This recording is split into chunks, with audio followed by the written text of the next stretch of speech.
Hey! You are listening to the Grumpy Guy BJJ Podcast.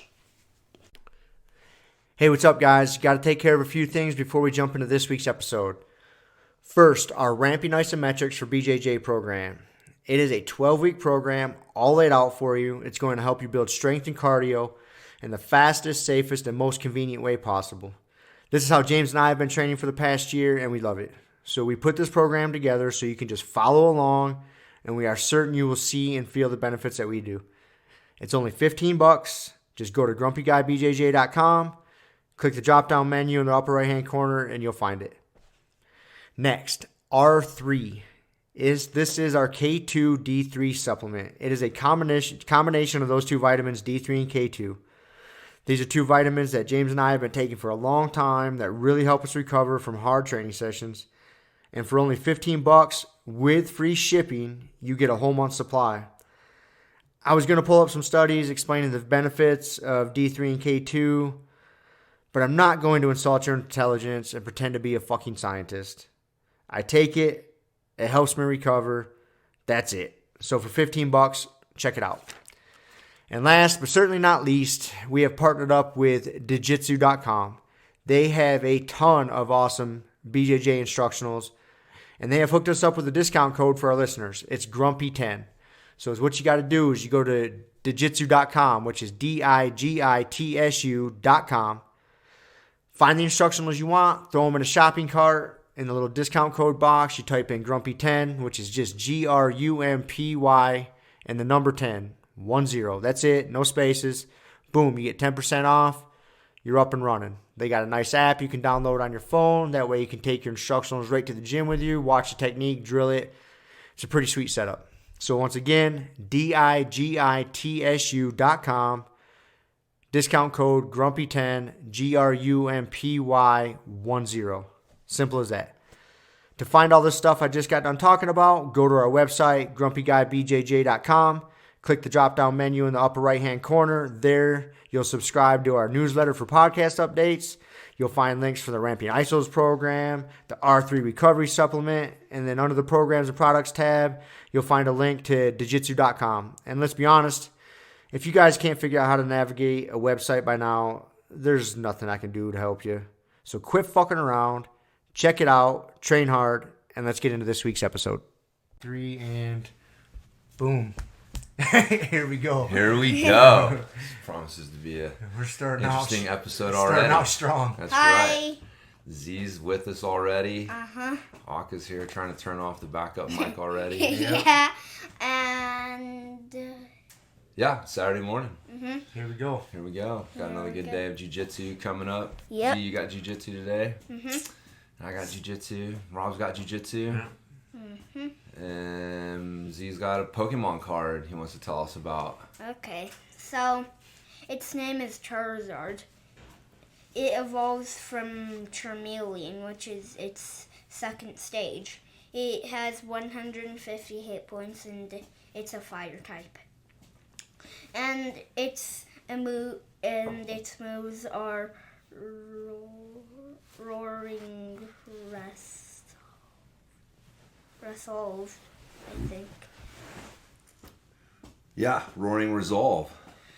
Once during your turn before your attack, you may put 2 damage counters on this Pokemon. If you do, search your deck for up to 2 fire energy cards and attach them to this Pokemon, then shuffle your deck. And then Continuous Blaze Ball. It does 30 plus, and it says discard all fire energy from this Pokemon. This attack does 50 more damage for each card you discard in this way. Okay, well, that's awesome. It's got a pretty cool picture. So. And it says, this Pokemon was created by Mewtwo to prove that copies can be even more powerful than the originals. Okay. Oh, I'll get into that. Thanks, Okay. dude. Charizard. We like Charizard. He's pretty tough. Mm-hmm. And he comes from Charmeleon. He's pretty cute. Yeah. And Charmeleon comes from Charmander, which is cuter. He's even cuter. Charmander. All right, man. Well, thanks for the Pokemon update. You're welcome. We'll see you later. See you later. All Thanks, right, dude. man. Love you, dude. Love you. Bye. See you, man. All right. Okay. Pokemon update. There it is. He was up and ready to go with that this morning. He was, man. I don't know if he'd been thinking about that or what. I came out of the bathroom and he was like, had his card and was doing the augmented reality picture with Charizard, and he was all fired up on Charizard this morning. Heck yeah. So it's good. It's good to have something to be fired up on when you wake up. There's a lot of mornings when I don't. Yeah, that's for certain. I'm not like unfired up, but you know. Yeah. It's nice to have something where you're like, yeah, Yeah, there you go. like waiting for that alarm to go off. So you're like, you sure it's not time to get up yet? It's like a totally different anticipation level than usually. As opposed where to the it's other like, way. are you Like, sure it's time for that to alarm do yet? So, yeah, that's where I was at this morning. Dude, I was fucking exhausted. Were you? Dude, yeah, I rolled hard yesterday, man. Put in a solid hour plus. You know, get hard rounds, and then I came home and tried to watch Alien. Fucking fell asleep about halfway through. Told the girls I got to go to bed, and then they followed me not too long after that to bed. But I didn't get to bed till almost midnight. So hard night of rolling and almost up till midnight. And then 7 o'clock is like, what the fuck, man? Midnight, dude. That's so late. I didn't even touch that. I think I was in bed by like 9:30. I'm sure I fell asleep fast too.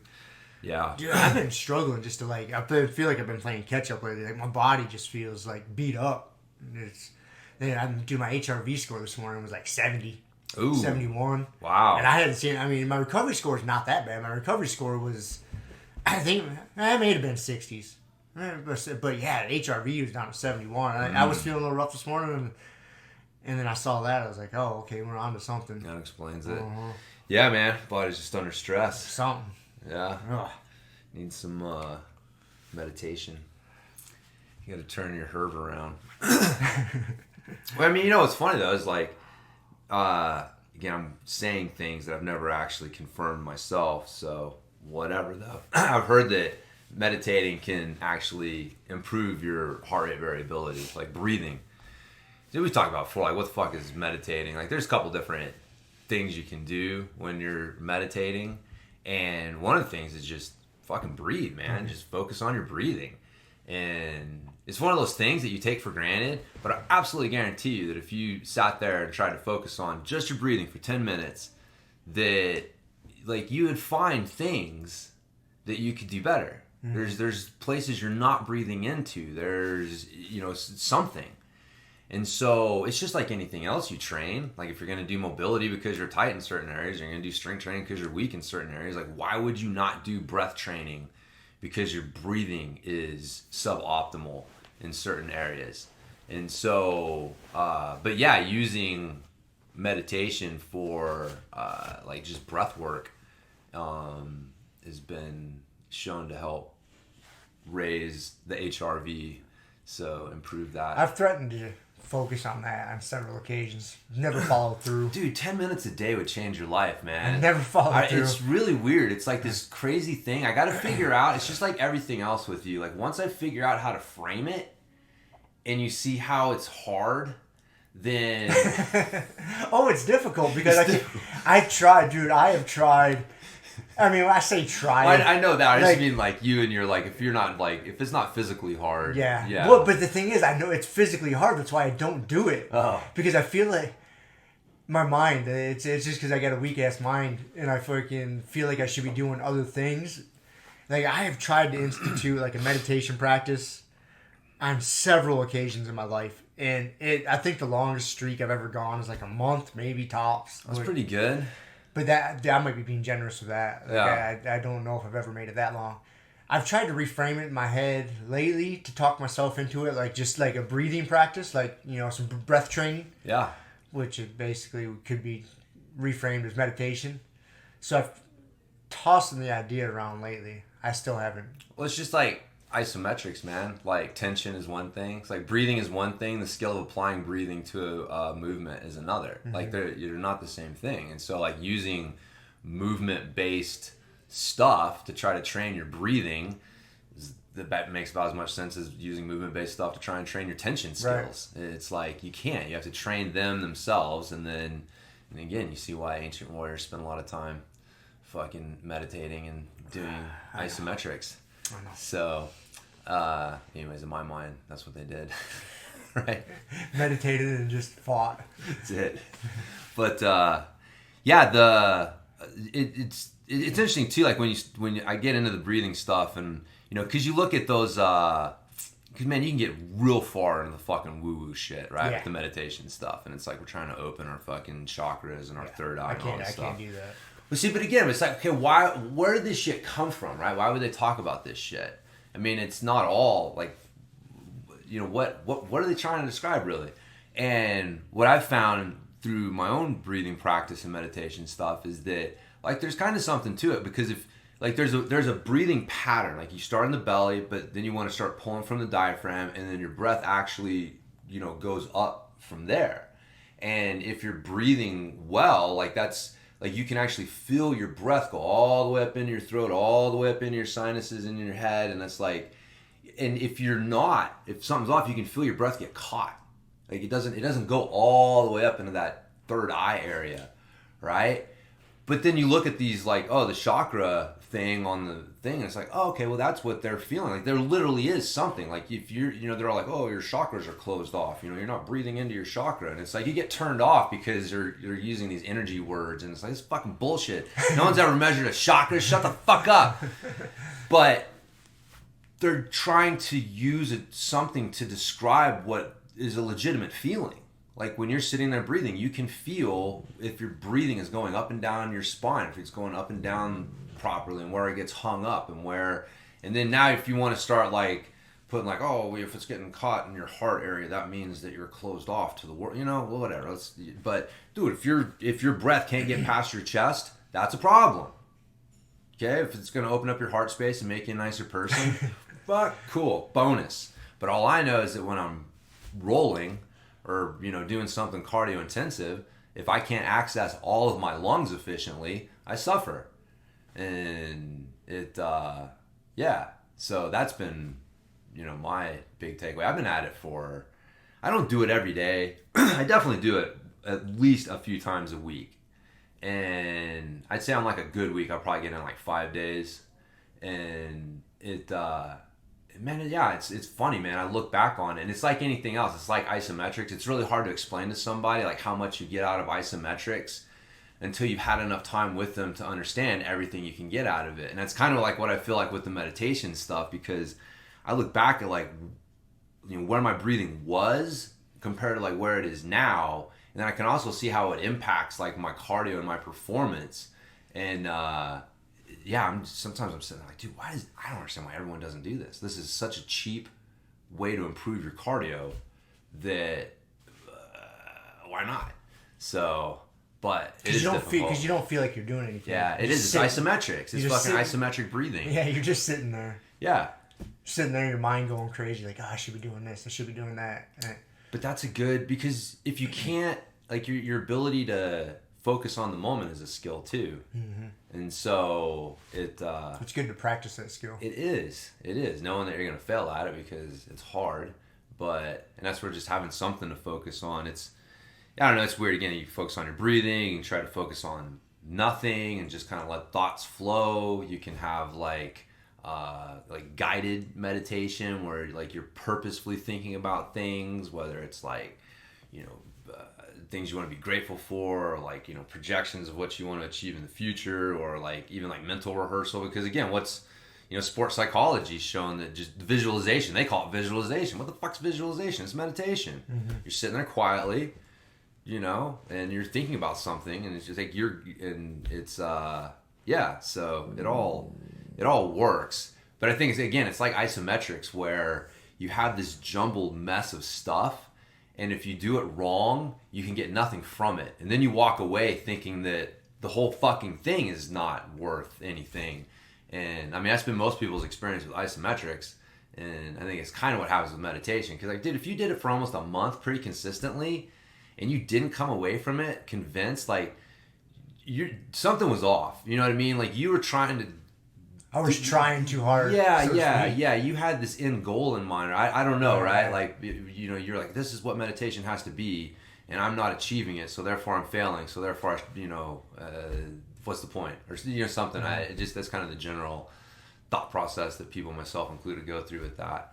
But I know there's something to it. There's got to be, like, if you listen to Tim Ferriss's podcast, you know, he interviews all these super successful people in all different aspects of life, financial people, athletes, authors, you name it, dude. Like, these ridiculously successful people.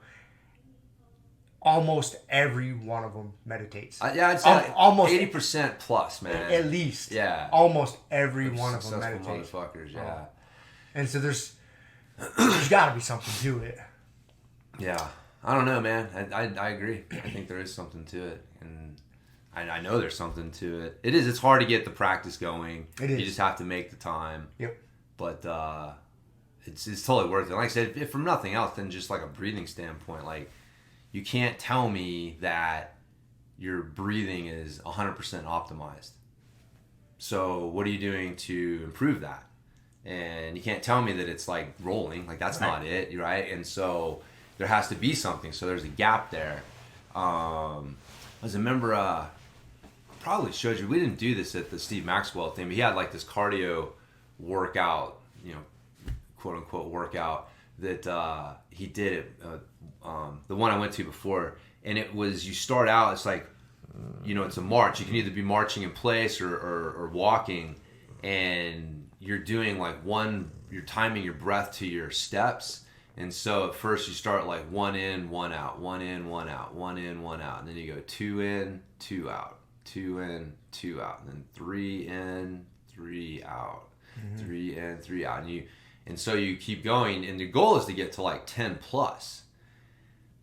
And not have your breathing change, right? It's just like isometrics. When you get to that 100%, you shouldn't be like, it should look just like the first one. And so, it is a fucking challenge, and it's a real eye opener for a lot of people. You get to about like 7 or maybe 8, and all of a sudden it's like, dude, you cannot access and control your breathing to the point where you can breathe in at 8, 9, 10 plus, and but that, again, that's an example of like, if you can't do that, like personally, I would, you know, say if you're not able to get to at least 8 or 9, like, you shouldn't be doing fucking cardio workouts. Like, you're putting the cart before the horse. Like, what are you training? Your shitty breathing patterns? Like, that's what you're training. That's what you're training. You're just reinforcing the shittiness. Yes, if you don't have some way to check and fix your breathing patterns, because cardio is not improving your breathing patterns. Like, it does to a certain point, but not like, you know, it's just like lifting weights improves your tension skills initially, because it just can't help. It's part of the package. But if you keep trying to improve your tension skills through lifting weights, you're gonna fucking run into problems. If you keep trying to improve your breathing skills through cardio, you're gonna run into fucking problems. So it's having things like that, like the meditation, that kind of walking / marching, you know, workout, if you want to call it that, and then, you know, moving up the intensity ladder. And again, at each level, it's just like everything else. If you haven't earned the right to move to that next level, you stay where you need to until you've earned that right. But everybody just goes right to fucking hit, right? It's like just right to that high intensity interval training. And meanwhile, you're watching them breathe, and you're like, dude, you're not breathing using your diaphragm at all. Like, your lung capacity is shit. Like, what are you doing here? And anyways, so that's why you need to do it, man. I know. I'm gonna keep on you. It's gonna be my mission. James's mission. To convert Rob to Man. meditation. Yeah. It's fun. I guarantee you, like, I absolutely guarantee you, if you do it, it's gonna be one of those things, and in like 6 months, you're gonna you're gonna fucking be like, dude, I wish I'd done this sooner. You're like, yeah, you were right. So I still won't admit you were right. I won't admit that you had this conversation with me. Too bad it's being recorded, so we have evidence of it. Sake, that's right. Maybe I'll like accidentally lose this episode. Yeah. If I'm ever gonna come to that point. Yeah, man. I think like meditation is just like the journaling or keeping a journal for jiu-jitsu. Like it's something that everybody's like, oh yeah, I know I should do it, but we've just kind of like made it so goddamn complicated and ruined it, and like people have these expectations for what it's supposed to be, and it's like, what do we tell people? Like, dude, the fucking point is just to keep a journal, just chicken scratch some shit in there, and you've already starting to get the benefits from it. And it's like the same thing with meditation. Like, man, just sit there and at its most basic level, just focus on your breathing, like 1 through 10, count your breaths, and if you make it to 10, congratulations. I can't ever make it to 10. And then start over. Yeah. Yeah, your mind starts trailing off at like 3, easy. Like, and if you're honest about it, you're not like, oh, what do I think I was on? It's like, if you get to that, it's like, nope, it's 1. It's 1. Yep. Yeah, if you got to guess where you're at, you have to start over. Dude, good luck making it to 10 without letting that mind run off. It's hard. It's hard. It's real hard. And, just sit there for like 10 minutes practicing that. If you did nothing but that, just fucking that up left and right, you're already getting the benefits from it. And it'll be surprised where you're at. I think the longest, like I said, maybe a month, but I remember when I was doing it, it was toward the tail end when I was working at Halliburton and I was losing my shit. And I thought I was going to turn into a serial killer or quit that job, whatever came first. Yeah. And so I remember I was trying to institute it then because I was fucking losing my mind. Yeah. I think that may have kept me from losing my mind. I'm not sure. It may have, man. It probably played a little bit of a role. Man, it's super powerful. I mean, that's why, again, you can call it fucking prayer or whatever, right? Like, there is a tradition throughout time of humans having quiet time with themselves and the universe. And there's a reason for it, man. It's not, a coincidence that pretty much, it's pretty universal throughout cultures and time. So, for a long time, it just depends on what you're calling it, but the basic thing's the same. It's like quiet time with the universe, man. So, we need it. We absolutely do need it. Yeah. I mean, that's the thing is a lot of times, like, again, not trying to get all like woo-woo or whatever with it, but like, I truly do believe that the thing that separates us from knowing what to do a lot of times is just shutting the fuck up and like listening. Like the universe will guide you, but you have to be able to hear it. And you can't hear it if you're in your own head and you're talking to yourself and you're worried about shit. And there's all, the things that go on. Like you can't, it's like all this fucking noise and someone's over there and they got the answer for you and they're trying to tell you. You just can't hear them. And if you could turn the fucking volume down enough to hear what something, even if it's just a snippet, like, okay, I got a better idea now. And, but yeah, man, I truly believe that is, it's an important thing, man, because if you don't shut the fuck up and listen, like, you don't have the answers. Absolutely guarantee you. Like, you know what I mean? Like, a human being, like, I don't have the answers, but I have access to something that does. And so, how do I tap into that? And again, that's where that tradition of fucking quiet time with the universe has come in, I think. So, it's paleo. Something. It's paleo, it's bro. Something. It's something. It's something. I don't know if I'd use the term paleo. Well, I'm just I'm trying to find a way to make it. You're trying to find the right sequence of words to let your mouth say them for Rob to listen to them. Paleo. Okay, I see. I could get on board with that. Yeah, I'm paleo. That's one of those things. Like people see themselves as like I'm paleo. Yeah. It's like oh, it's paleo. All right. Okay. Speaking of that. Yes. I was thinking about this the other day. So, of course, I went and found some information to confirm my bias. I was thinking about a plant-based diet. And a lot of people do a plant-based diet because they don't want animals to suffer, which is admirable. I get that, man. Like, right. I'm not a huge... Like, I don't like factory farming. I don't want animals to suffer. I don't want any... I mean, I like eating meat. You just said an important thing. There's a difference between animal suffering and factory farming.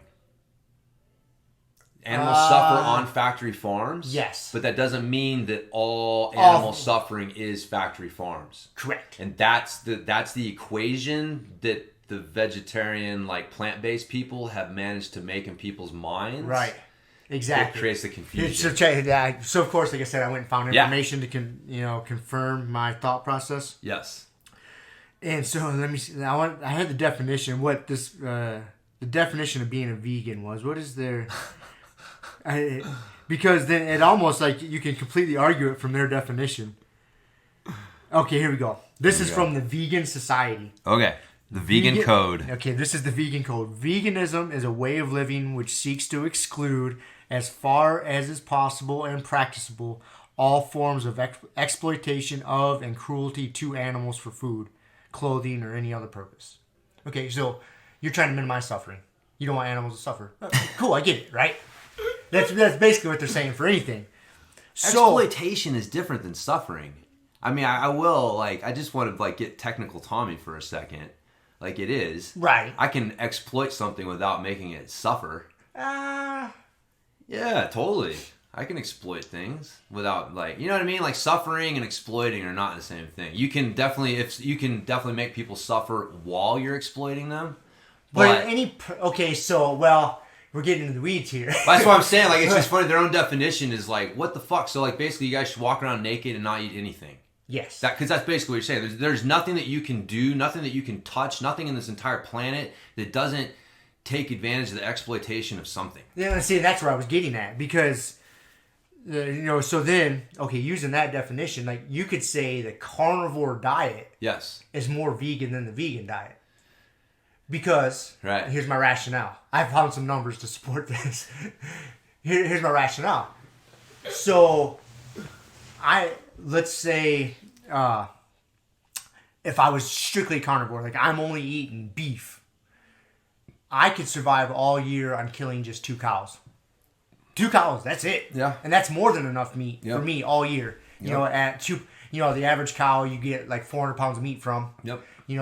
If a person eats, if you know a hunter, man, they only need 1 or 2. They go out once, twice a year, kill something, and they got 2 pounds. If you eat 2 pounds of meat a day, which you're not gonna, let's say 1.5 pounds of meat a day, there's 365 days in a year. You're looking at 1.5 cows would feed you for a whole year. Yeah. And so you kill 2 cows, feeds 1 person. You got a milking cow if you want milk. You got some chickens for eggs. You're not killing those things. They're running around in your yard. You could go a whole year with only killing 1.5, let's say 2 animals. Okay, so that's just based on, 2 pounds of meat a day, that's roughly 3,000 calories in a day. So if you try to accomplish 3,000 calories a day in a plant-based diet, how much earth you have to take up, farming. Yeah. And how many animals you kill in that process. Yeah. You're killing a lot more animals to eat 3,000 calories in a plant-based diet every day than you are just killing 2 cows. Yeah, I'm sure the biomass and the individual numbers aren't even comparable. They're not even comparable. But even if you're just talking about on a biomass level, right? It would fucking be freaking, because all the ants, everything that lives in the ground. Yep. You know what I mean? If you, and again, it's. So this is my technically the carnivore diet is more vegan than the vegan diet. If you were to take it to that extreme. Yeah. If you wanted to eat 3,000 calories a day, you are going to kill more things eating 3,000. What exploits the least amount of things? You are going to exploit way more things eating 3,000 calories on a vegan-based diet than you are on a carnivore diet. Because again, it's you're exploiting animals. I mean, Because it is. That's what makes it they purposefully left off exploiting plants. You know what I mean? Because that's what makes vegans vegetarians.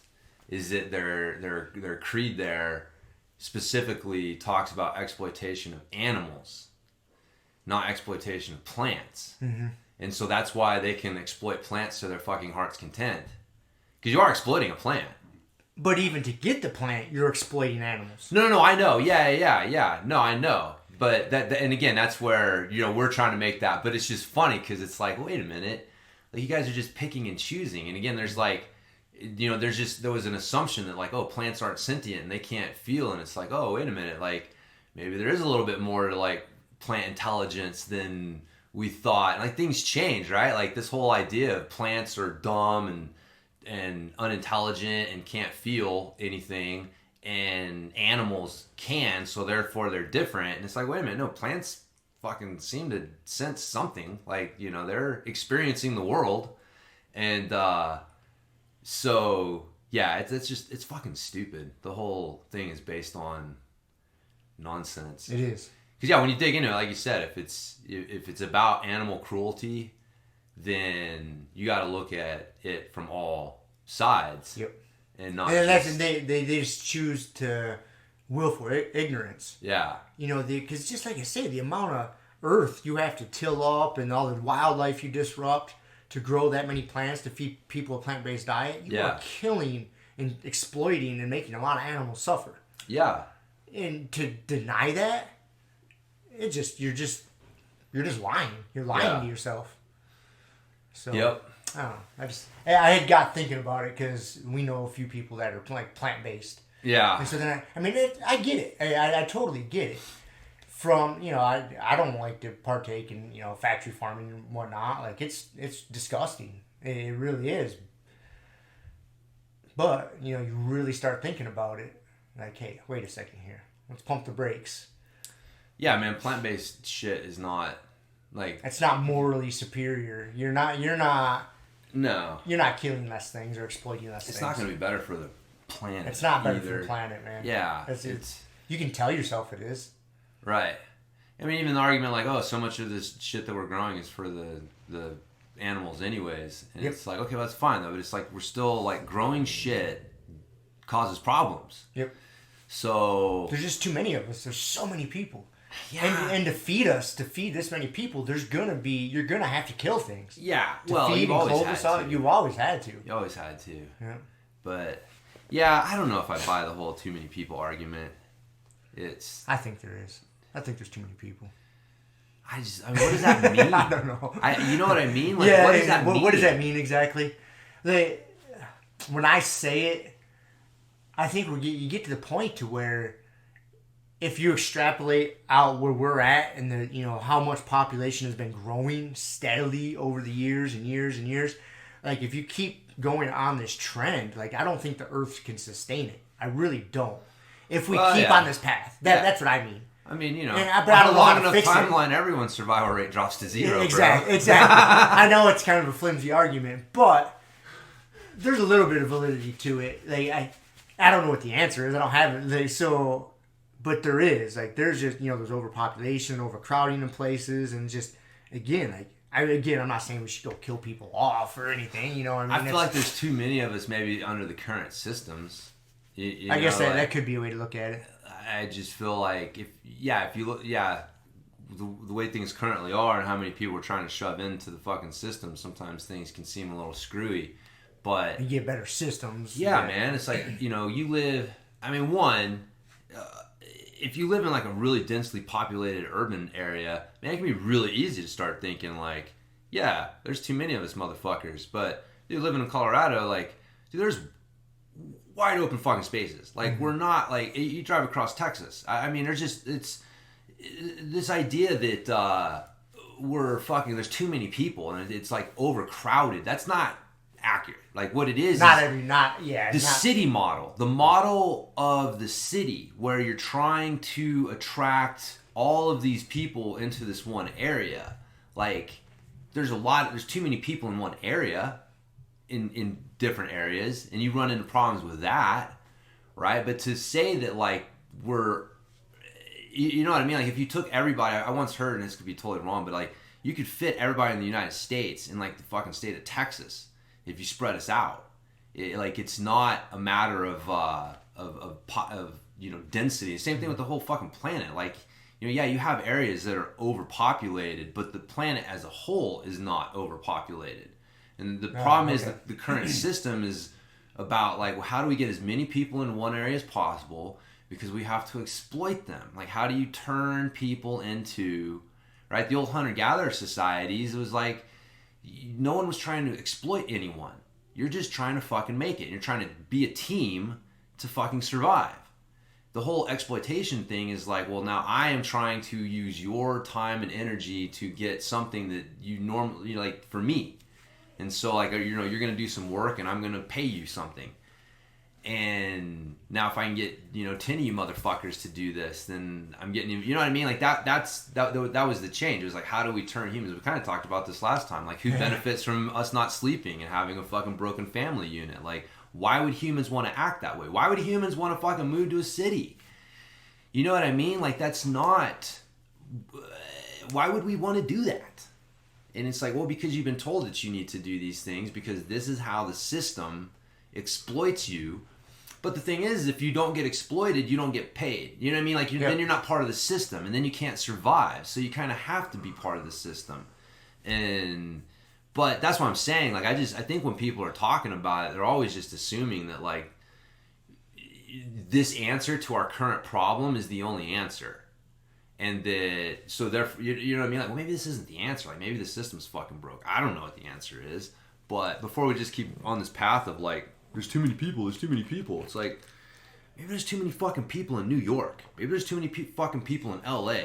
Like, how do we get away from this urban density thing that, like, you once had to do because everybody worked at the same fucking factory? And, like, that's just not the reality today. Like, you can work from anywhere. And so, like, that model's slowly changing, huh? It is changing. Because, you don't... Because a lot of people work from home or do different things. You don't have to necessarily go to a factory. Yeah. And there's a lot of people who are moving away from the cities model. To get away. Like, oh, I don't have to be here to do this shit. Why do I want to deal with fucking an hour of traffic and all these people and just all the bullshit that comes with this? I'm going to go fucking move somewhere else. Don't move here, motherfuckers. Speaking of it, too many people, don't move here. Yeah, don't move here. Too many people already. Sometimes we're overpopulated in the Grand Valley. At least with poser mountain bikers in the spring and fall. So, but anyways. So I definitely think there's too many people in certain areas, but I don't buy the as a whole. Fair enough. I think it's it's kind of like, and maybe it is, right? But the problem is like, once you say this is a problem, you start closing down the mind towards looking for other potential solutions because, like, no, this is the problem. I've already defined it. It's kind of like when people say kratom killed my kid, right? It's like, dude, okay, so once you've defined, like, once someone's already says, like, yes, kratom killed your kid, then you're not going to be looking for what actually fucking did it. You know what I mean? Like, you've now closed down your mind to looking for other possibilities. So that's why I think it's an easy argument that people throw out there sometimes to keep them from trying to be more intellectually robust in their view of things. But it's saying that, like, this is the problem. It could close your mind off, but it also could get you going in the right direction of trying to find a solution. Right. So it's got to be, it all depends on, if you just say this is the problem, you write it off and stop thinking about it, that's one thing. Yeah. But you say this is the problem, okay, is there a solution? No. Petri dish meat, might be the solution. Lab created meat, Fucking. I think that will end up being the solution. Think so? I think so. I think they'll figure that out. I just, man, I feel like the system right now is broken, but the system, that was like, one of the things Chris Kresser kept talking about was like the different farming options. Like, if you create, I forget what the term he used, but like, you can have an operation that actually has like a net positive carbon effect on the environment. Mm-hmm. Like, it actually pulls more carbon out of the air than it is putting into the air. And so, like, if done right, like, these things aren't unhealthy. Like, they're actually probably a little beneficial for the environment. So, again, like, okay, so we are growing our meat in a petri dish, so we're just not doing any farming or anything. Okay, so what happens to all the cows? I guess one of the things people don't realize is that, okay, they look at like this shit and they're like, damn, dude, that sucks. But cows and chickens are some of the most fucking successful creatures on the planet. There's more of them than fucking almost anything else. You know what I mean? Like, so if you're looking at things from like a evolutionary, like, pass my genes on, survival of the fittest thing, them hitching their wagons to humans was the best thing they ever did. I think dogs probably have that figured out best. Oh, for sure. A dog's life is pretty dumb. Oh, yeah. For most dogs. Well, that's why I love dogs, Yeah. man, because they were the first animals to say, you know what, I'm throwing my lot in with them. Yep. Dude, you don't even get that from cats and horses. They're the only animal that is 100% said, you know what, I'm with those guys. I'm with those guys. Yep. Yeah. And everybody else has been a little, you know, we'll go over there and hang out with you guys, but not quite the same. Yeah. Exactly. Hoppe knows what I'm talking about. But, yeah, man, I think that that's, you know, what. So if you take away the farming stuff, then, well, now all these cows and chickens are going to die. Because, like, cows and chickens are so goddamn successful as a species because they created a situation where it was in human beings' interest to ensure that they lived in large numbers. So, like, you know, you created a deal with the most successful species on the planet to where they've got your back. They exploited us. Who exploited who, my friend? Who exploited who? It all depends on how you look at it. Right. You know, that was actually one of the themes, that Botany of Desire book. They wrote Food, Michael Pollan. Yeah. Botany of Desire, really good one. Yeah. But he looked at I remember that one. 4 different plants, you know, the apple, the tulip, like cannabis was one, and God, I forget the other one, but looking at 4 plants, but like the basic idea was like, you know, who domesticated who here, right? Like we look at these plants and we think of them as like, oh, humans domesticated them, but it's like, but these plants develop characteristics that we found desirable, and those characteristics encouraged us to, like, you know, plant them and try and, you know, make sure they survived over other species. So, you know, was that an evolutionary, like, tactic on their end to ensure their survival? So, like, again, same thing with the frickin' farm animals. It's like, yeah, like, taken to an extreme, yes, it sucks. But if you look at it from a big picture standpoint, pigs and chickens and cows, like, that was a stroke of genius on their part to get on human beings' good side, where we want you around in large numbers, because now we're going out and we're fucking going to great ends to do that. And so if we just pull that, oh, no more, you know, we're just meat from a petri dish. We're gonna. That's actually not being nice to animals. Like those. They're gonna, like, if you don't eat it, they're gonna end up going extinct. Yes, man. Like cows and chickens and stuff and pigs. I mean, all, like, yeah, the amount of numbers. It's not. Something would have to happen to them. Yep. And then they would not be as successful as a species as they were. So yeah, it's a complicated, multi-layered argument. It is. But there's ways to look at it where you're like, wait a minute. Yeah, who is fucking doing who here? Who's exploiting who? Who's exploiting who here? Right. You're a fucking cow. Like, if you're in the right spot as a cow, you're like, God damn, dude, that cow's got it made. Dude, the section of highway between, like, on the south side of Telluride, like, to Norwood and Adderita, all the way up to Gateway to Grand Junction, like Highway 141 or 145, all through there. Yeah. It's all, I mean, it's not very populated at all. Right. I mean, you got a couple little towns, I use in air quotes, you know, there, but there's a big gap between, like, Nadarita and Gateway. There's literally like a 90-mile gap where there is no one lives. Like, there's nothing. Yeah. Just twisty, turny canyons and highway, and it's all open range. And so there's cattle farmers out there that just, I mean, in that, whatever it is, 90 miles, 60, 70 miles, the cows just roam. Yeah.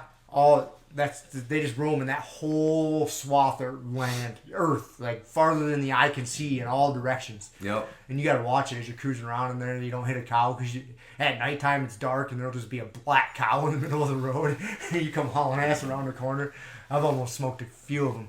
But those cows got it pretty good, man. They just cruise around, man. They got the river cuts through there. They cruise around and eat and drink and just hopefully don't get hit by a semi truck hauling ass through there. But yeah, man. It's, again, the cows are in the right situation. Yeah. You start to realize, like, oh, wait a minute, like, maybe they did. They're exploiting. Who's exploiting who? So. I delivered to one of the ranchers up there quite often, and he's got a herd of cattle that roams that canyon, he was telling me, "Don't hit my cattle." I won't, Okay. man. I Oh won't. man, I was planning on it. I was gonna try to hit your cattle. Yeah, well, you say so. He's like, Yeah. whenever I leave, he's like, "Don't hit my cattle. They're out there." Yeah, I mean, I run because they free range out in like the North Fruita Desert here, Yeah. and I mean, shit, dude. So I've come across them riding bikes, come around a corner, and there's a fucking herd of cows. And yeah, it's funny, man. You get up real close to a cow, especially when there's no fence between you and them. It's a different And thing. you realize, like, that is a big ass fucking creature. Huge creature, dude. And especially if there's several of them, if they all decided at once, like, oh, they don't like me and they want to fucking, you know, and it's, you just realize, like, god damn, as You're gonna human be in beings, trouble. we are We're screwed. so fragile. So fragile, man. As individuals, creatures, we are just, so fragile. We're so lucky that the other animals are scared of us because they know what we can do in large numbers. Yeah, there's times those cows, you'll come up on them in the middle of the road, and they'll just look at you. They don't give a fuck. They don't give a fuck, dude. They'll just sit there and take their time. Like, Yeah. I'm not even gonna get out of the road right now. No. I'll honk the horn, wait. You just gotta wait, Yeah. wait until they mosey on the side of the Well, road. because they figured it out after a Yeah. while. Like, oh, these humans ain't gonna hurt me. Uh-huh. Nothing's gonna hurt me. Yeah. I'm like, they're like Snakey in his cage. It makes him foolish sometimes, but oh well. Yeah. So factory farming, man. Who's exploiting who? Who's exploiting Think who? about that one for a bit. Exactly. Oh man, I had a observation for you. I was watching TV the other night, which is always a problem, and I realized there's a new prototypical couple in the media, the new F and F. It used to be like the dude and the girl that were together, they were like fit and fabulous, and now you've got fat and feminine. You've got some fat chick and a feminine dude. Like, that is now your new, like... Norm? Yeah, again, like, now you see it, like, you'll watch, you know, like, just commercials, show, you know what I mean? Like, because there's a stereotypical thing. Like, you know, cultures have a stereotypical definition of things in their society, right? And again, you look back into the, you know, 80s and 90s, and it's like, you know, if there was a couple on TV... Like, they kind of looked a they were certain fit way. and fabulous. Right. They look good, Right. right? And again, that was one of the things. Oh, all we ever see on TV are perfect people. They're not real. We want to see real people. And so again, that's a good sentiment. But you know, you see things starting to change, and then, like I said, like now it's like, dude, the stereotypical couple portrayed on TV, like in the media, just kind of pop culture, is you got a fat chick and a feminine dude. That's your That's new. the new That's norm. the new F and F. What's Instead of fit and fabulous, it's fat and feminine. Fat and feminine. You know. So It's a little discouraging. it is, man. I get so tired of seeing guys portrayed on television as just these feminine, scrawny little feminine fucks. It's like, you know, it's just to try to make everybody feel safe and whatever, you know, toxic masculinity. But I'm just like, dude, this isn't men, right? And this is why, or you see, like, I love the commercials. You got like these stereotypical, again, things that you got like this fucking older kind of, you know, feminine, not very in shape dude. Because another trend today is like men and women, like people having kids way later in life. So it's like nothing to see someone who's like 50, 60 years old with like a 5, 6, you know, or 10-year-old kid. You know what I mean? Like it's not that unusual anymore. Like it used to be, you Like, know. oh, they screwed up. Yeah, you know see what I that, mean? like, oops. Yeah, you didn't typically see like a, you know, dude in his late 50s with a 10-year-old teenager. Right. And you know, I'm trying to do the math here. I may be one of those guys here. As you're saying it, you're like, oh yeah, I'm gonna be one of those guys. So, but you know, that's not the problem though. The problem is that your typical older dude is even more unfit and feminine, right? And so you're like, and then you know, the teenager guy doesn't. Whoa. Oops. Oh man. Didn't have it on Do Not Disturb. Sorry, It's guys. all right, man. Someone's trying to call you toll free. Toll free call. Yeah, but you know, you got like the guy and his, you know, trying to talk to his teenage kid or son or whatever, and the kid's like, I was like, how's the kid supposed to fucking respect you? You know, look at you, you're an old man. Like, how are you fucking supposed to command respect from a virile, like a teenage kid, like in the fucking like, you know, and you're like some old fucking feminine fuck. Like, what the hell, man? Like, boys need men to show them how to be men. They don't need like safe. They don't need someone who makes everybody feel safe. And again, I see this shit. I see these trends in society, and then you look around and you see how it like affects people, and it's like you realize, like, man, it's not good. Like, people need role models that, and role models. I mean, we've talked about this before, like having a standard, right? Like Navy SEALs make people feel bad about themselves. It's like, it's good. It's good. You should have standards. Like, that make you try to achieve more than you normally would. And yes, it's going to make you feel uncomfortable. And yes, it's going to make you, feel inadequate at times. But you need that. Like, sheltering people from feeling inadequate is not the answer. It's help giving them the tools to overcome that. I know. I see that trend of bitch ass dudes. Bitch ass dudes, and it's normalized to be a bitch ass dude. Yeah, normal. To be a fit, athletic, and I guess for lack of a better word, a manly man. Yeah, it's almost frowned upon a little bit. Yeah, they want it to be. They want it to be. Yes. Yeah, then I'll fight that trend. Yeah, no, dude, I don't think it. Yeah. Yeah, fuck you. Yeah, I'm not conforming to that. No. And again, there's always a difference between like what the media portrays and what is actually going on, and and them trying to like. I think a lot of that is them trying to like socially engineer shit. Like, they're trying to portray these images because this is what they want society to reflect. But it still affects people, even though I don't feel like that actually reflects what most people feel and want. It still affects people, and it still reflects what a lot of people do feel and want. And yeah, I don't know, man. It's being a man is, dude, we were talking about last episode, like, being a woman, like, being a mom is a great fucking thing. Dude, being a man is a great fucking thing. Like, it shouldn't be discouraged just because shit gets taken to extremes in some instances, but like, fucking be a man. Be a man. Be a good example to your fucking kids as a man. Show them what a man should do, how a man should act, how a man should treat people, how a man should treat his wife. You know what I mean? Like, there's things that they need to see, and you just trying to be all fucking safe and middle of the road and all this shit is like not helpful for anyone. No, total line. See, this is a standard. Yeah, it may coddle some people's feelings, but at the detriment to what? You may not be hurting someone's feelings or sensitivities, making them feel inferior, but what is that result producing? Yeah. Again, I think the problem is it's what do you do with that information, right? How do you reinforce it? And it's the self-image thing. Like, how are you using that information for the self-image?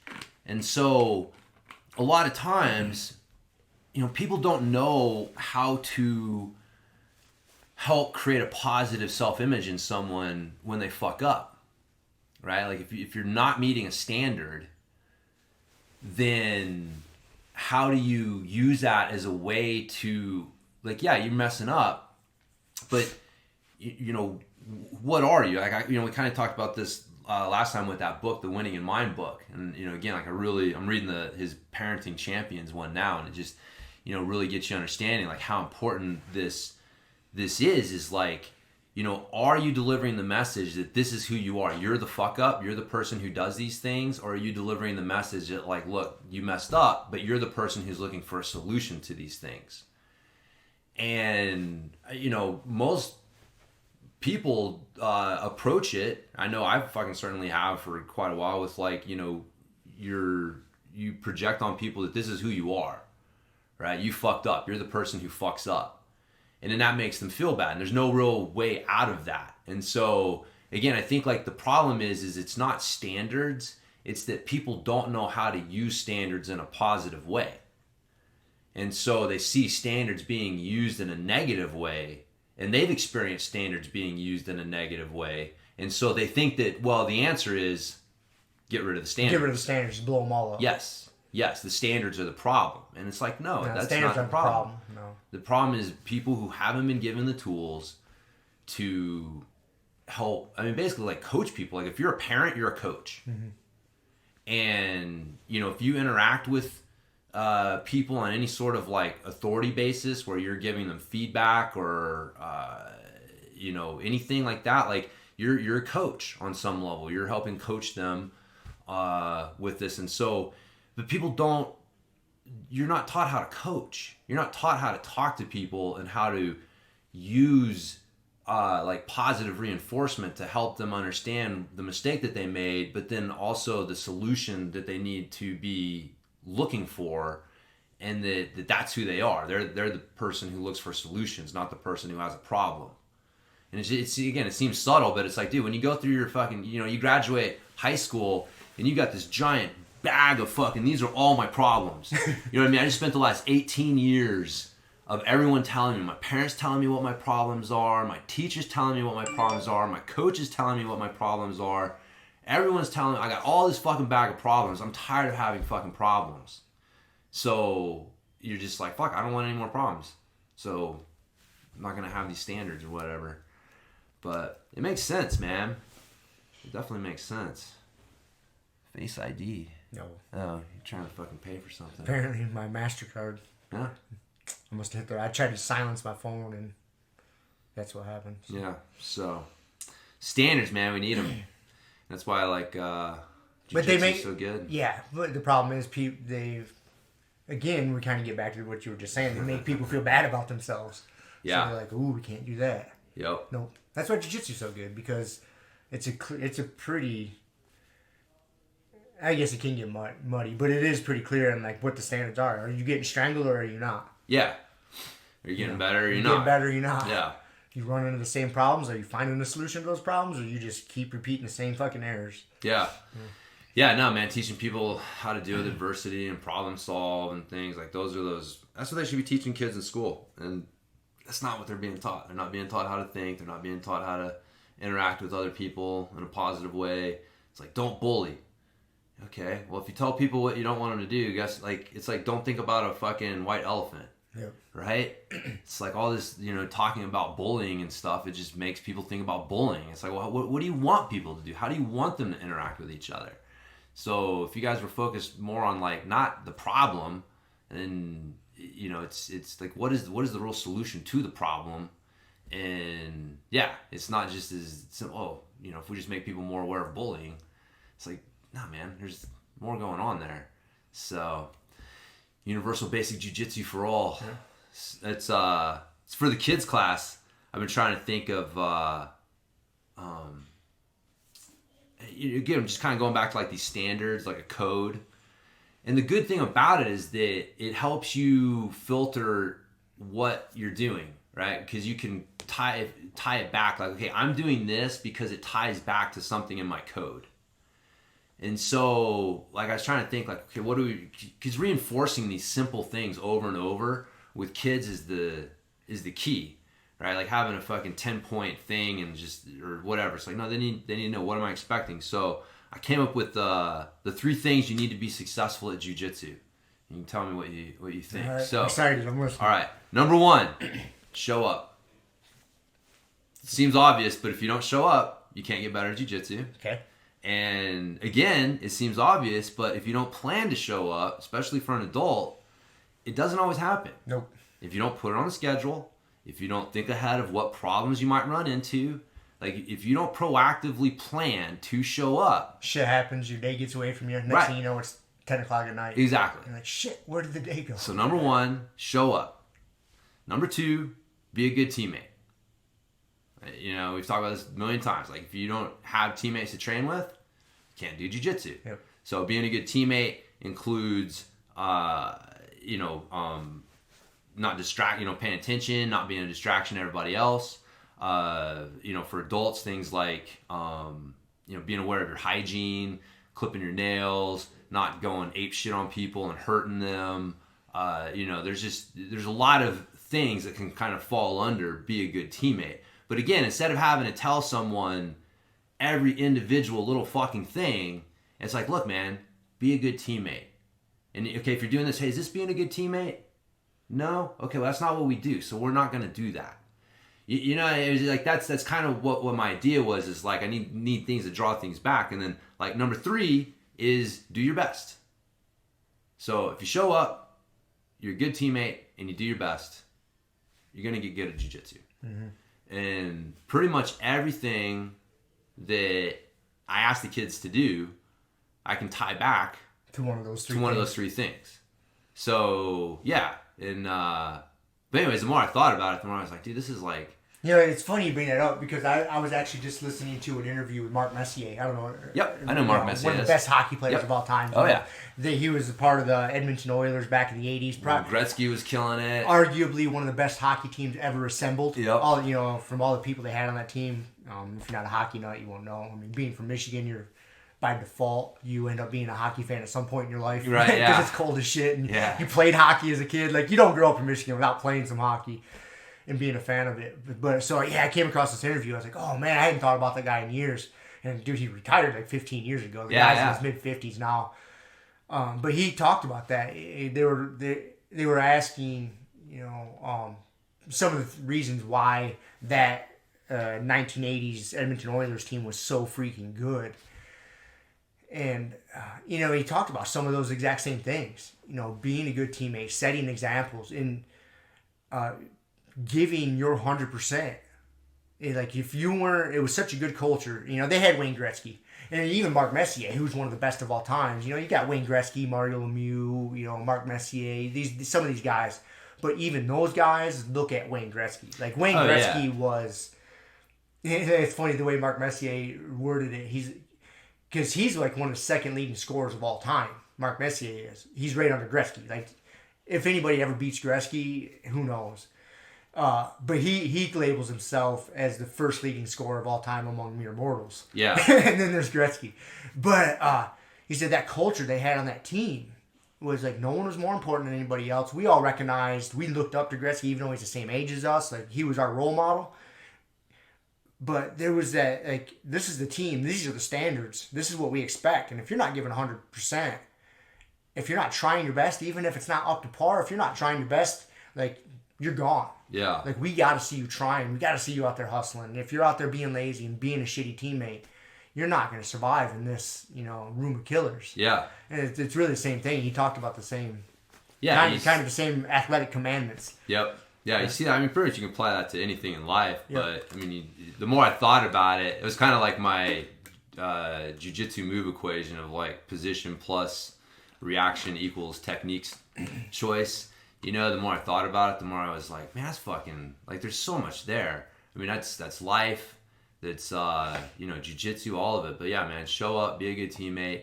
And that's the thing that I think that, and that's why I put be a good teammate in front of do your best, because I think that you could argue which one's more important, but I think in today's society, especially, the be a good teammate is the most important one, because we're raising a fucking culture of self-centered kids, and like having something like jiu-jitsu that really forces you to learn how to be a good teammate, how to think about other people other than just yourself.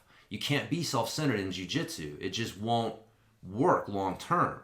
And it's like that. I think that's such an important lesson for kids to get these days, that you're not the most important person in this room. Look that way and that way. Those people are.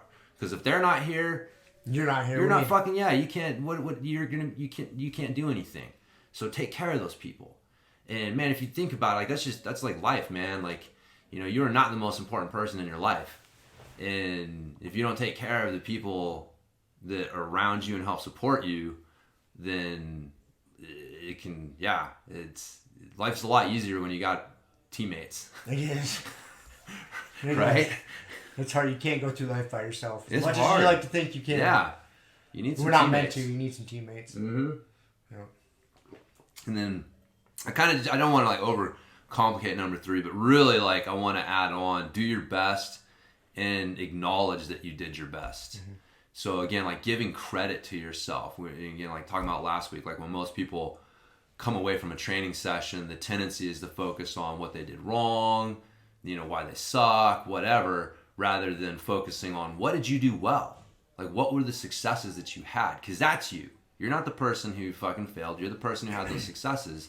So, like, do your best and then acknowledge that you gave your best. Don't downplay it. Don't, acknowledge it, man. Embrace it. So, it's such a fine line between, you don't want to be all proud and, cocky. Like that's not what having a good self-image is. It's not talking, it's not necessarily like building yourself up as much as not tearing yourself down. Yeah. That's more what it is. Yeah. Yeah, I think that varies though, depending on the person too. Because we're all wired a little bit different. So some people have to approach that different ways than others. I mean, in general, yes. But yeah, anything can get taken too far. Oh yeah. As humans, I think we're wired to take things too far in this day and age. Boundary knots. Yeah, boundary knots. A lot of us are boundary knots. Yeah. Yeah, man. So, but so the 3. That's pretty good. I kind of like those. Yeah, I'm gonna get a big poster thing, something made up in the gym. So again, I got something to just point to. Ask yourself those 3 questions. Yeah, man. When you're doing something. You're here. I'd even say like show up is be mentally present too. Yeah. Would be part of it. Like, yeah, you may be physically there, but if you're not mentally there and focused on what you're doing, I wouldn't say that you actually you're not being a good showed up. up. You're not being a good teammate. And you're not being a good teammate, and you're not giving 100%. Yeah. So yeah, there's a lot. If you fail at that first one. Yeah.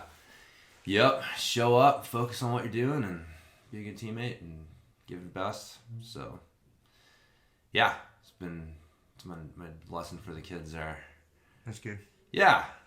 And it's another reason why martial arts is so good for kids. It's so good for kids. Yeah. Yep. Because a lot of these lessons are, sports in general are so good for kids.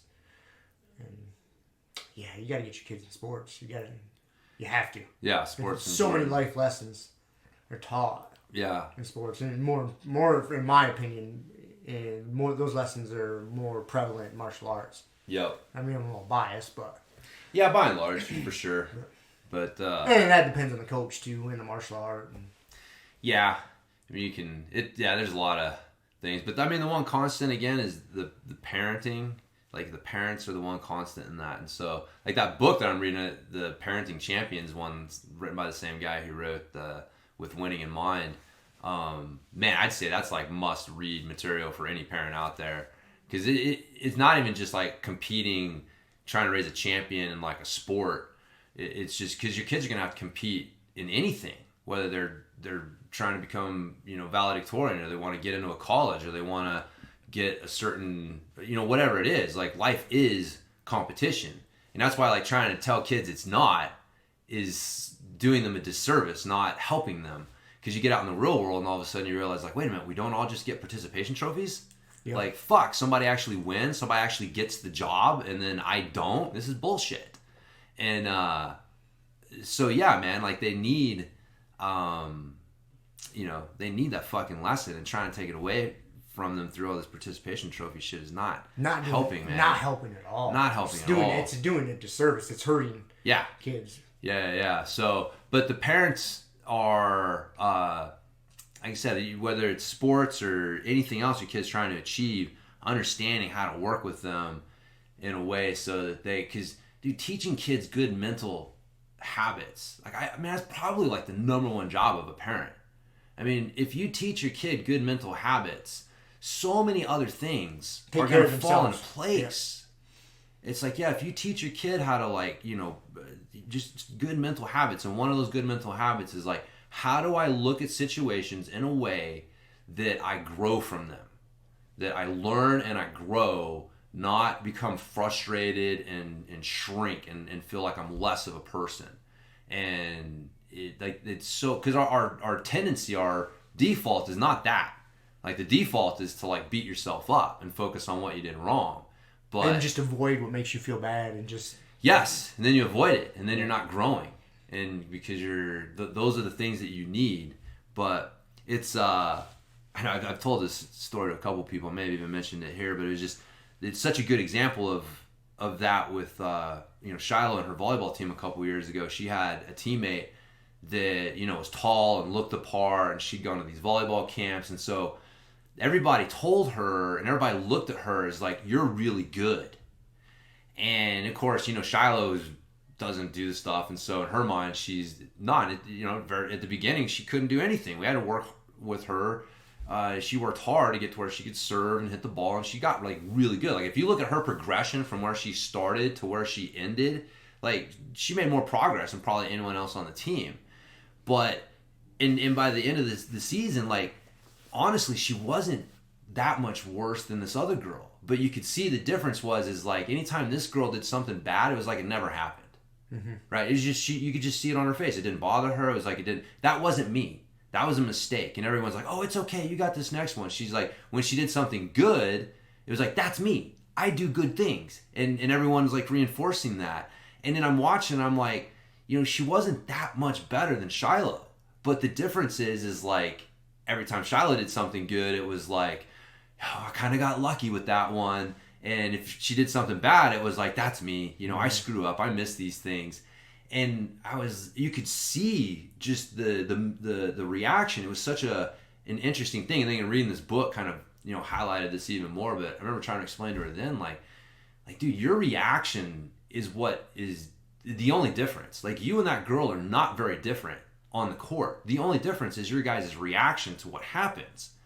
And, you walk away feeling bad and she walks away feeling good. But you guys really had about the same fucking performance on the court. So, teaching kids how to, do that is super important.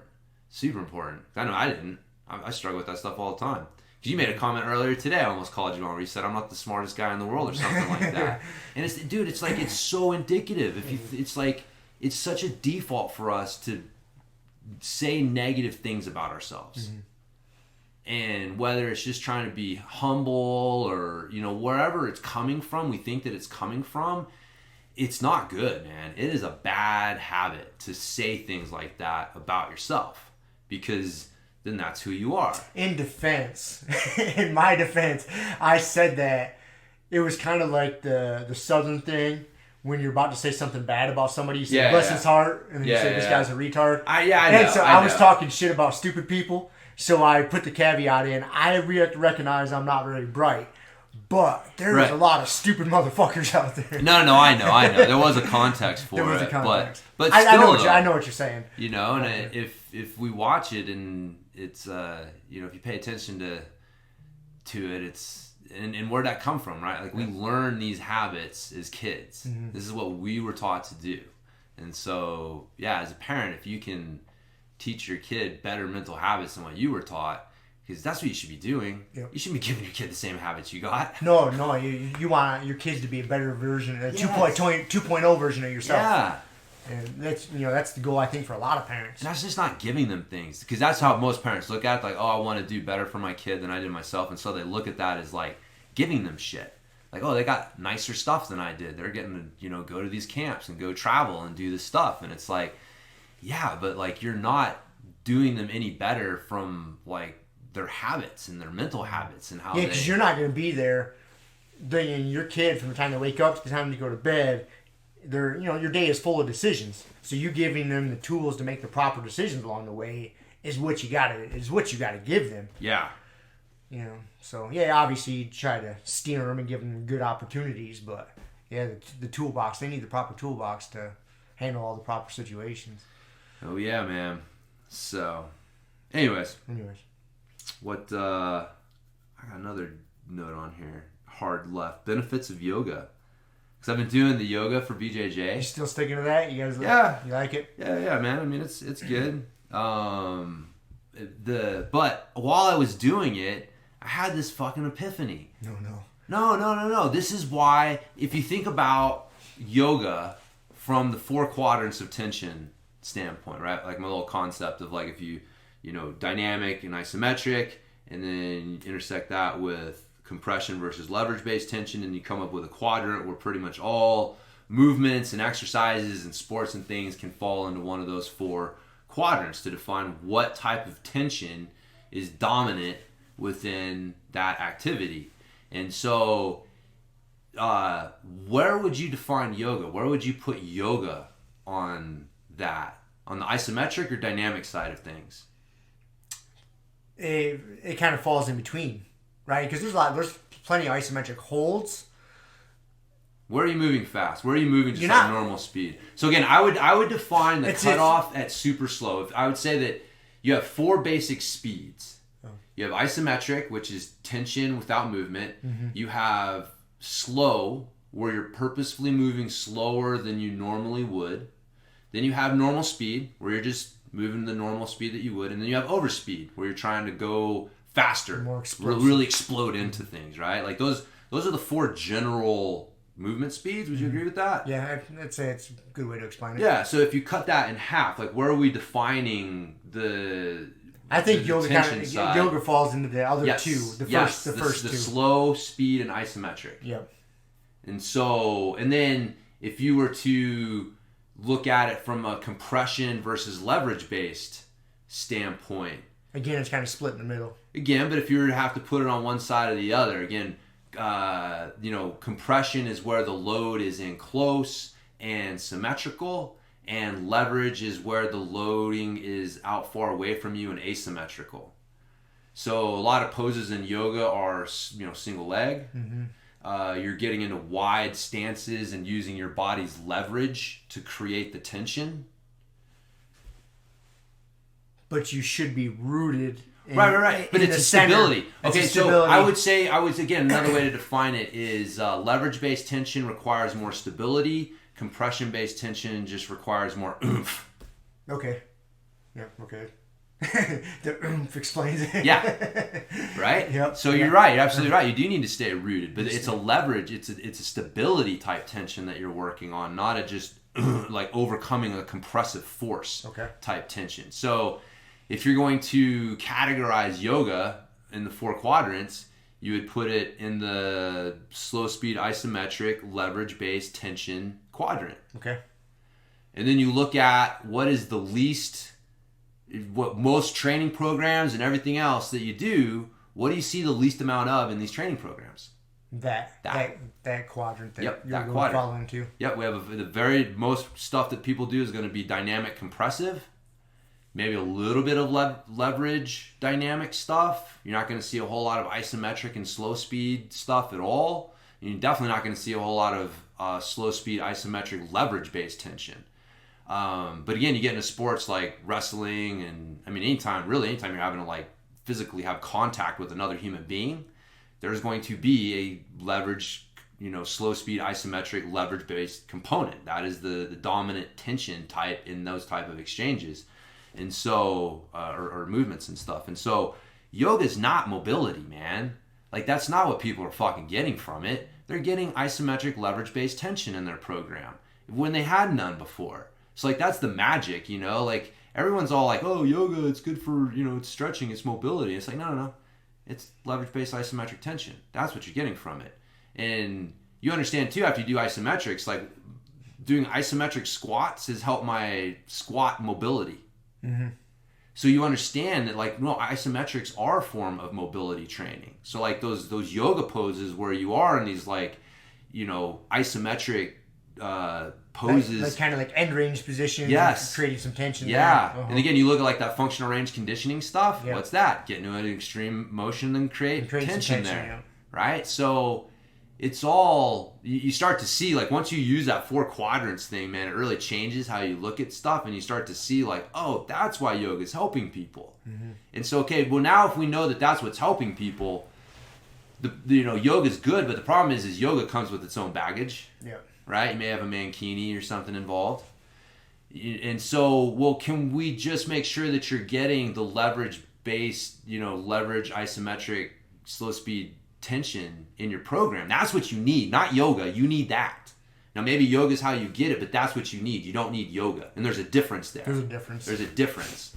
And so that's why like not all yoga is necessarily created equal, right? Like some fucking hot yoga that's like more cardio and core based, like that's not, you're not getting the same thing. It's just like a group training class under the name of yoga. Like, you know, doing these, like a good yoga class where you're getting put in these extreme ranges and having to hold them for a time, you know, not necessarily like a long time, some are longer than others, but even like yoga flows, like when they're flowing, they're like kind of slowed and controlled. You're connecting it to your breathing. So it's that blend, man. It's basically like Grumpy Guy. If you think about it, it's a fucking Grumpy Guy class. You got a blend of isometric training and mobility training. Yep. So it's just, that's all we're doing with Grumpy Guy, man, is the same shit. And so we're checking those same boxes. So anyways, as I was doing it, I'm just like, dude, how is this not isometrics? It is. Like, why is it called mobility? Well, actually, yeah, I hadn't looked into it. I just saw the kind of cursory thing. Steve Maxwell put out a new program. Yeah, Did you get that email? Yep. And it looks like he's kind of, from what I saw, I just kind of clicked on it and looked at it. It's kind of talking about the same thing you're talking about. Yeah, he had a yoga one. Like a yoga, you know, creating tension. Yeah, isometric yoga program. Yep. Yeah. I mean, again, if you look at yoga, we've talked about this before too, that like what we call yoga is not yoga. Like, yoga has almost become like CrossFit. Like, what does that mean? Right? You say, oh, I do CrossFit. And it's like, we got to talk a little bit more because I don't really know what the fuck that means. That's this catch-all term these days. So yoga is the same thing. It's like, what does that mean? Like, original yoga had like, what was it, like 8 poses? Yeah, was less? Like the sun salutation or something, just like that flow they go through. Like, no, they were just isometric holds. Like Warrior 1, Warrior 2, Warrior 3. Like, you might flow, like move from one to the other, but it's like, it was the isometric holds. Like, that's what yoga was like these poses. They were isometric poses. And then, you know, then people started adding in stuff and, you know, westernized it and stuff like that. But like, yeah, when you look at like hardcore original yoga, it was leverage-based isometric training. It was an isometric training program is what it was. And that's why it's called Warrior 1 and Warrior 2 and Warrior 3. Like, they weren't fucking doing this shit to like open up their fucking heart chakra. Like, they were training to fucking fight. Like, this was a training system to help harden the body for combat. And it used isometrics. So again, a warrior class using isometric training to prepare themselves for war. You know, you look at like, you know, the old kung fu tradition of like having a whole, you know, horse stance with like clay pots on your hands. What the fuck is that? Isometrics, man. It was, I think Steve Maxwell told us, like, Spartan warriors used to, or, you know, at least the archers would like draw their bows and just hold. Fuck is that? Isometric training. So yeah, it's important. So, I remember being punished in karate class as a kid and having to do horse stance holds. That was one of my instructor's punishments. Didn't know I was doing isometric training at the time. Dude, he was making you stronger. He was. Yeah. Also making me behave at the same time. Nah, that's good. Yeah. It's can be used for both. Making you stronger in multiple ways. That's right. In multiple ways. So yeah, it's so like I said, it was more a matter of a realization, like, oh, we're miscategorizing yoga. Like, we're calling it mobility, but it's not. It improves your mobility, but it improves your mobility through isometrics, the tension created in those positions, not like just the range stretching. of motion, right? Yeah, it's not like relaxing, right? There's a difference between the type of mobility you're doing during a yoga session and what you'd be doing if you're just like stretching your hamstring, trying to relax into it for, you know, so anyways, yeah, people, so do yoga, but just understand what it's doing for you. Yeah, do isometrics. That's what you need. That's what you need. Isometrics. It is. Yeah, that fucking base of tension skills. Isometrics and meditation. And then go play a sport. Yeah. We'll figure that out. Go play a sport, man. We'll figure that out. So, nice. Well, that was my benefits of yoga thing. That's good. Yeah. I don't know if you got any other... No, I don't have anything else. Oh, no, I did have another question. Okay. And I didn't realize this was a thing. I heard Joe Rogan talking about this the other day. This is a hard left. Once again, but he was, you know, talking about just cultural things. And him, I forget who the guest was on his podcast, but they were talking about like it was just a normal thing, a normal white person thing, to not use a wash rag in the shower, just use a bar of soap. I just assumed most people in the world used a wash rag. And I'm an old white guy.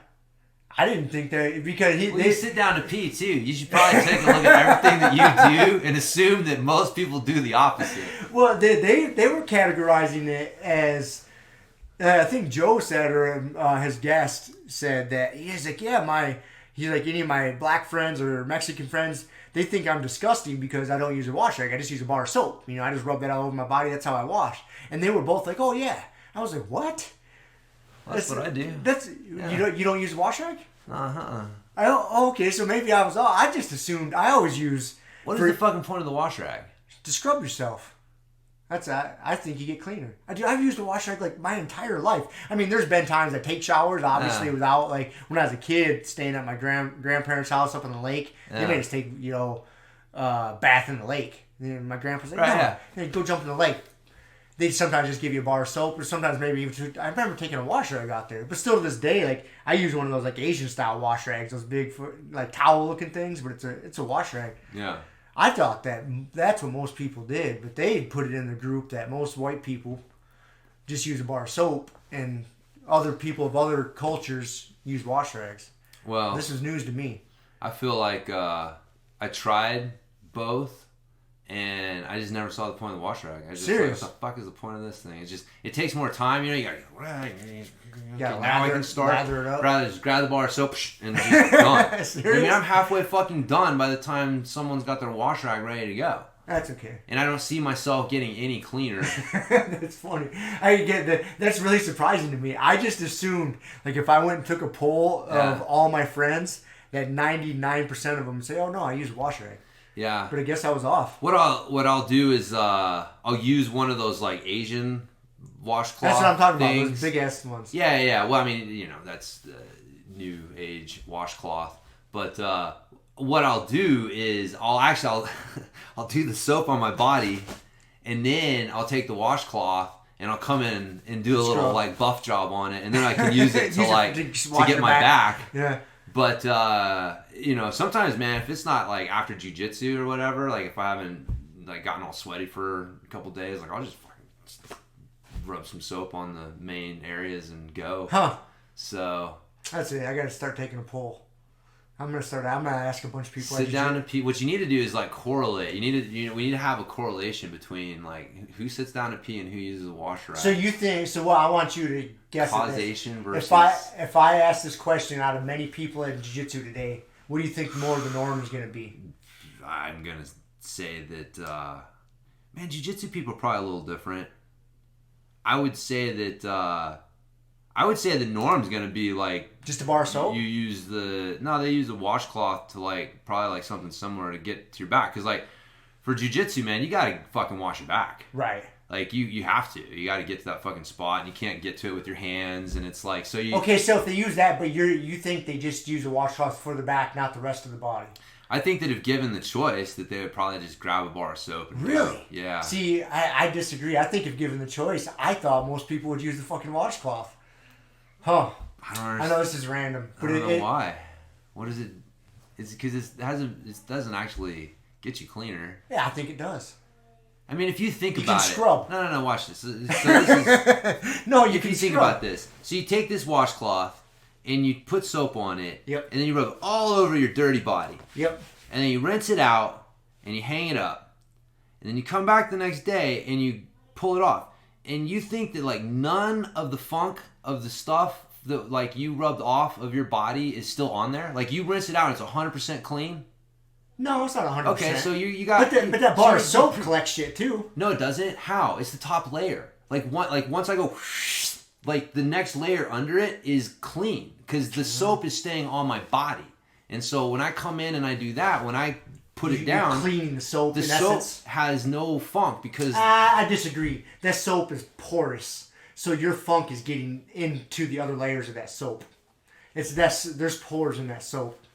So there's other layer. You scraping off the top layer of that soap has not got rid of all the gunk. I'm not sweating into it. Oh, bullshit. No. Bullshit. That soap is not... I will guarantee you that if you went in and you did a lab test on a bar of soap versus a washcloth, and you were like, the surface of this, the thing that's about to touch my skin, what has more germs and dirty stuff on it, I guarantee you that washcloth is going to win. I disagree. I want to take a swab and put it under a microscope. All right. It's good, man. I like when you get all in denial about shit. It's funny. Anyways, I thought this was a normal thing, and it's fucking me up a little bit that it's maybe not normal. Huh.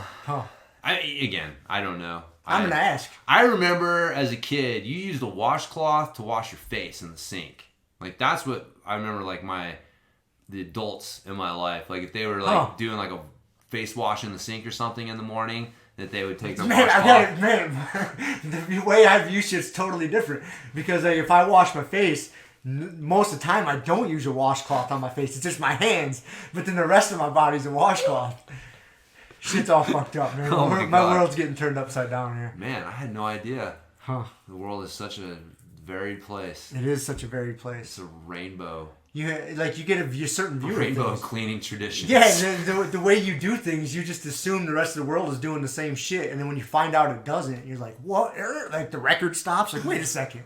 Yeah. Man, I stopped assuming that I knew what other people were doing a long time ago. Like, I know. Yeah, things like this happen, and I know I shouldn't assume I know what other people are doing, but... It's probably more of like you didn't realize you had the assumption until it was challenged. Right. Then you're like, wait a minute. I had this assumption. Yeah, exactly. That's exactly where I'm at. Like, fuck. That's what I'm asking people today. Yeah. I'm asking a bunch of people. That's good. Definitely got to ask Nate. Yep. I'm curious to hear what Nate's response is. I don't know why, but like... What do you think his response is going to be? Dude, I don't know. If I had to put money on it, I'm going to say washcloth. He strikes me as a washcloth kind of guy. That's how I'm going to judge everybody. Are you a washcloth or a bar soap kind of guy? And then when someone says something I don't like, oh yeah, you're a bar soap kind of guy. You're one of those. You're one of those bar soap you guys. You just fucking lather right up, don't you? All right. I think we should end it right there. That's a good spot to end it. New way to judge people. That's right. So, are you a bar soap guy or a washcloth guy? All right. All right. We'll go forward and find out. We'll come back next week with my samples, my survey. They'll be waiting. I'm sure everybody will be on the edge of their seats waiting for next week's episode. Yep. Okay. All right. Cool. See you guys. See you. Thank you for listening to the Grumpy Guy BJJ Podcast. Thank you all for listening. You can find us on Podbean, Apple Podcasts, Spotify, and wherever else you listen to podcasts. Please make sure to subscribe and leave us a review. It really does help and will allow us to keep putting out episodes. If you have any questions, comments, or ideas, hit us up at grumpyguybjj@gmail.com. Also, go to our website, grumpyguybjj.com, and get signed up for podcast updates and get our free BJJ Improvement Starter Kit. That's it for now, so get on the mat, train hard, and talk to you all next week. With a permanent friend, a hermit now, boom. Doggy stool, foggy, cool, got a froggy outside Molly dude. Melancholy Daisy Duke, hanging by the lace of their shoes. No trace of the tools, shaped into face, fuck the rules. Snooze, you lose. One eye always open, in times two, no clue, but soon a brief monsoon might give you a view to choose. Stay tuned, include, won't conclude. To the end is near beware there's consequences for what you do. To meaning demons, a devil of many levels. I keep on feeding for several of them rebels. Me, myself, and I. Me, myself, and I.